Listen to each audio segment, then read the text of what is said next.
Shalom. This week's Parashat is called Lech Lecha. It is the story about God instructing Abram, before he's named Abraham, to leave the city in the far east, Ur Kasdim, and to journey 1,000 miles, it could be, to go to the land of Israel, Canaan. So, the men of the Great Assembly decided that they have to pick a Haftorah that also deals with a similar situation. So, here is the third week that the Haftorah comes from the book of Isaiah. For Bereshis, it talks about the recreation of the people, and then Noah about also the nation after destruction being rebuilt. And then finally this week it talks about the end of the exile of the Jewish people, but the point is that it says that they led the Jewish people will be led back through the Fertile Crescent, like Abraham, into the land of Israel. So they're both journeying stories towards Israel.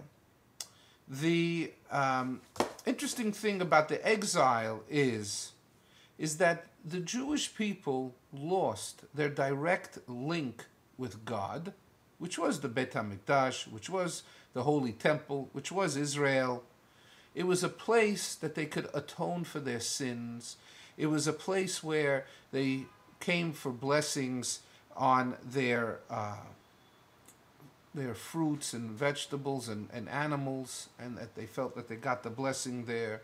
And they felt that if they would deal fairly with other people, that God would deal fairly with them.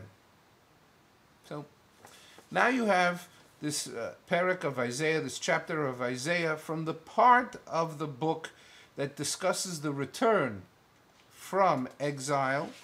And it starts in chapter 40, which chapter 40 is also the chapter where you have Shabbat Nachamu, the comfort paragraphs. And it is speaking about Lamo Tamar Yaakov Utidaber Yisrael. That Isaiah is speaking to the Jewish people and he's saying to them that God is going to strengthen the ones that trust in God. Who are you going to believe in? And they are being encouraged by the prophet to believe in Yud-Kei Vav-Kei, Elohim. And that God, lo yi'af velo yiga, that God is never tired. He always has energy to help the Jewish people. Vaya'afu ne'arim, vayiga'u vachurim, that even the youths that will be faint and weary, that God is going to help these people survive this tired time that they were outside of the land of Israel and come back into the land of Israel. So now God calls the nations to do a court judgment.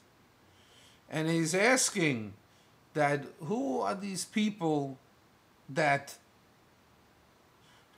did what they did to my people, that now it's my turn to have my people come back to the land of Israel.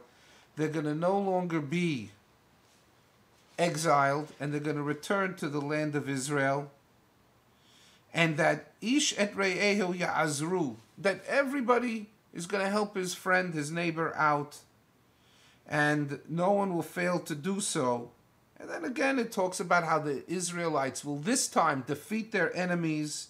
That is God's promise. And this is the connection to the Parsha. It refers, Zera Avraham Ohavi, the seed of Abraham, my dearest, my loved one. So that's the connection. And that the Jewish people need not be afraid while they're in exile, because they are going to outlive. Al tirak imcha ani. That and the Navi, the prophet, is saying, do not have any fear, because I am with you.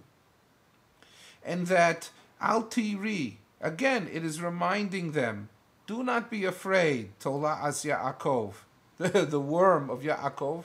Why? Because Kadosh Yisrael, Yud-Kei Vav-Kei, is the Holy One of Israel. And that anything that's in your way, the mountains, the valleys, we're going to knock them out of the way. And once again, we are reminded that it is the Jewish people that will be saved by God and that they will return. So here you see in the Haftarah a very encouraging story to the people that were in Babylon, and like Abraham, they too will journey, or in their case, return back to their homeland to rebuild the temple, and there they can be connected and worship God. That is what this week's Haftarah is about. Shabbat Shalom.